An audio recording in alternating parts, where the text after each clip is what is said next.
Hi, my name's Bobby Anderson, and this is my cultural nursing care project. Please bear with me. I tried recording this earlier, and for some reason I had the whole thing but no sound. So I'm going to try recording it on my phone and see if we get sound this time. My project covers end-of-life care. I used to work in oncology, and we would occasionally get a hospice respite patient. And taking care of those patients, and some of them towards the end during oncology, helped me develop more of an interest in the end-of-life care. The three groups that I chose to look at were Jewish, Amish, and Muslim. Views of life and death can vary from area to area, culture to culture. But when you also include views from cultures that have a foundation in religion, you can see many differences, but also some similarities begin to emerge. This presentation is a generalized look at how three different religious cultures view the ending of this earthly life and their expectations of care. A few thoughts to consider as we go along is for patients with diverse cultures, quality of care means culturally appropriate care. We need to remember that dying is difficult enough. No one needs to undergo additional stress or suffering as a result of cultural misunderstanding. We also need to keep in mind that the act of dying does not just involve the person who is passing, but the family, the friends, everyone involved is touched. Dame Cicely Saunders probably said it best when they said, "How people die remains in the memory of those who live on." When we look at these groups, we look at the root of religion in life. All three of these religions are monotheistic. That means they believe that God, or Allah, is the giver and sustainer of life.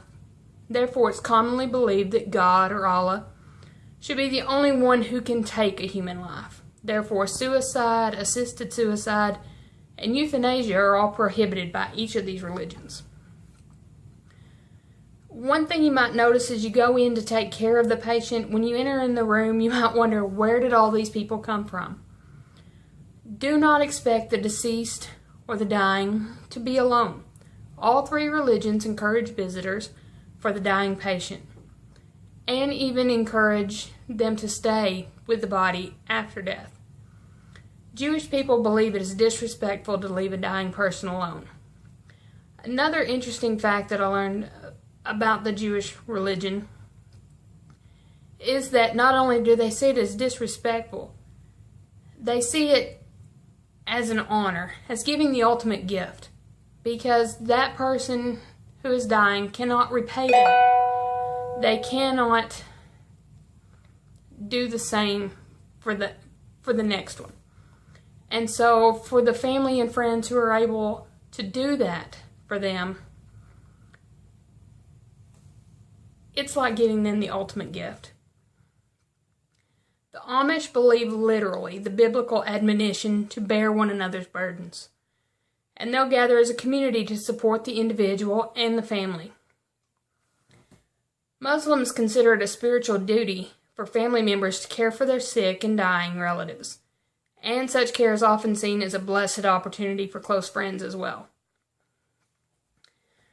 When it comes to the three groups, can we talk about organ donation? Organ donation discussion is accepted for all three religious groups.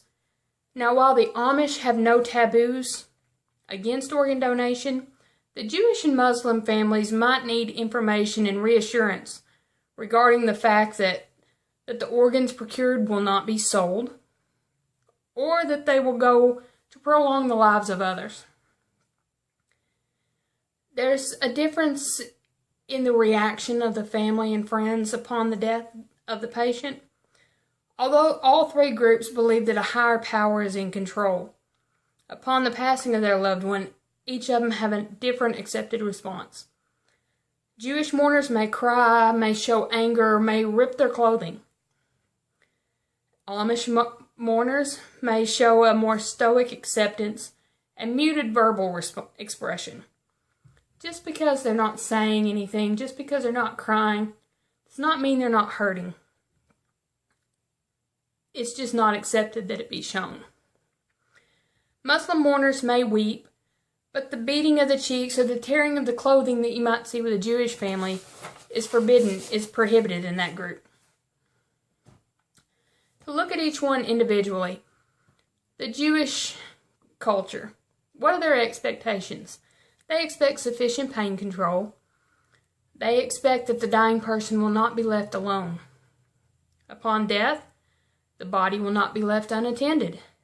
There will be no cremation, no embalming. The nearest relative, often the oldest son, will close their eyes and mouth at the time of death, and their face will be covered with a sheet. In an ultra-Orthodox Jew family, they may wrap the body and place them on the floor, with the feet facing towards the door, and put a lighted candle near their head. There is to be no work performed during the 7-day mourning period of Shiva after death. Some nursing interventions that we can look at in taking care of the Jewish family at end of life is we can monitor closely for adequate pain control without over-medication that can be perceived to hasten death. We know that some of the narcotics and things that we give to help with pain can reduce respirations, can reduce the level of consciousness.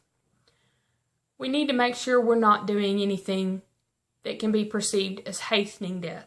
We need to explain to the family what it is that we're doing. We need to have flexibility in visiting hours to ensure that the patient is not left alone prior to or after death.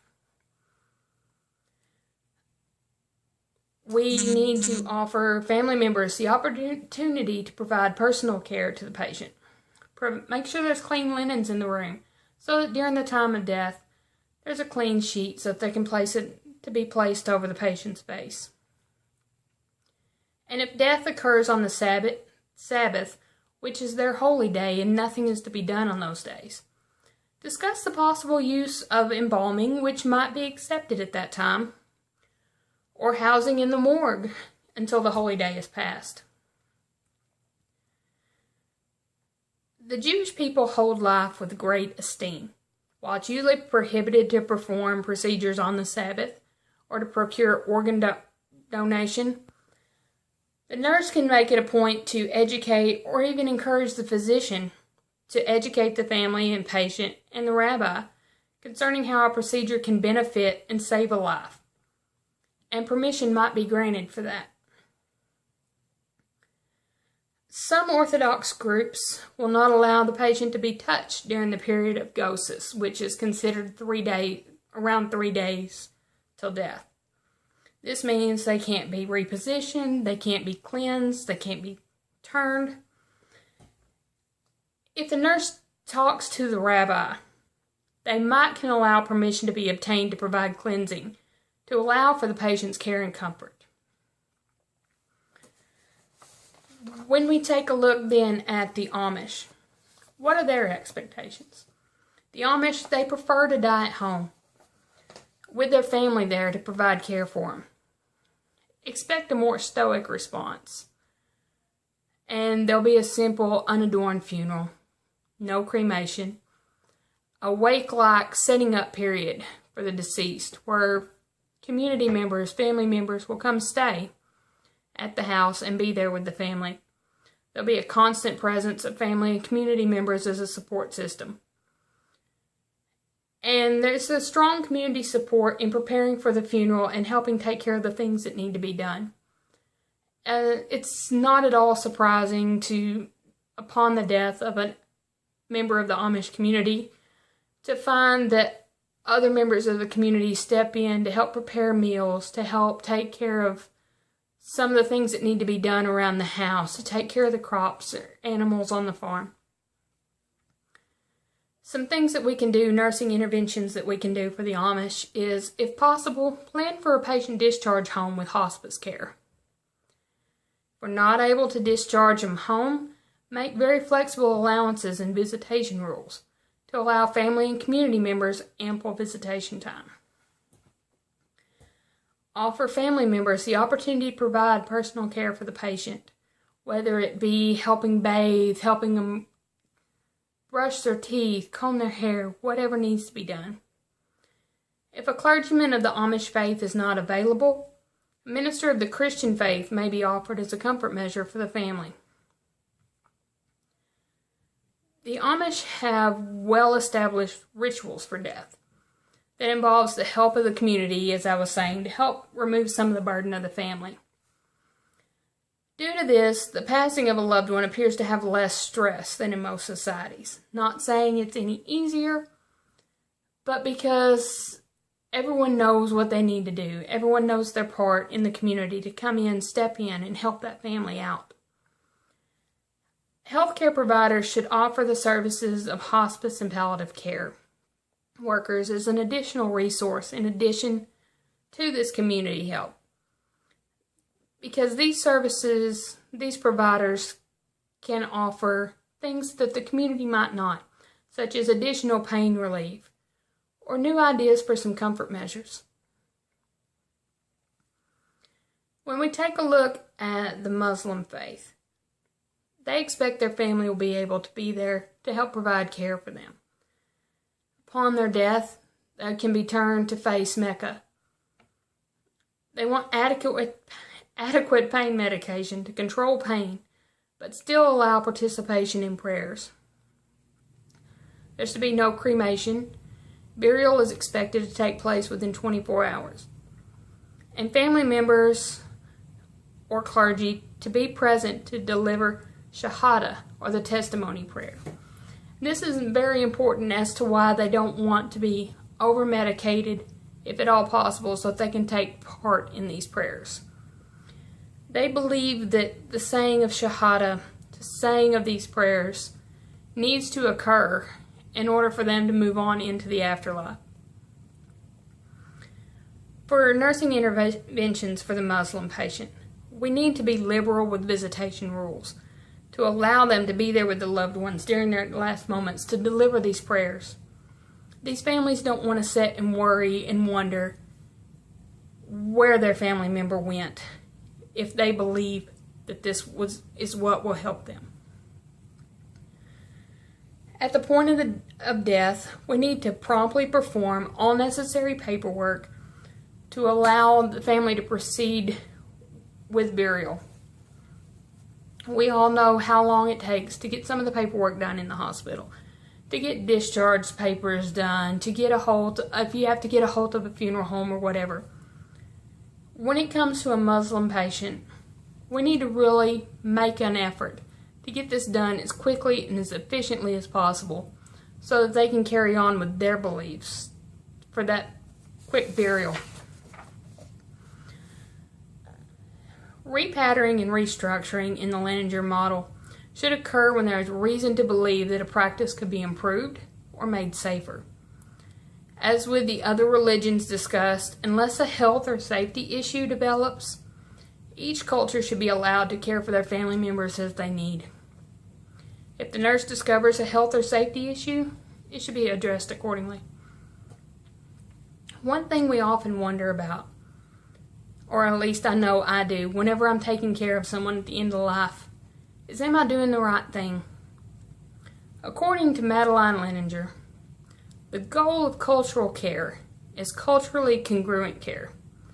Thus, when a client requests prayer or any other safe and possible request as an intervention, supporting this request facilitates the client's well-being and promotes culturally congruent and compassionate care. Ask yourself, are you putting the patient's needs in the forefront? Are you showing them or their family or their beliefs the same respect that you would want shown for your own? Thank you.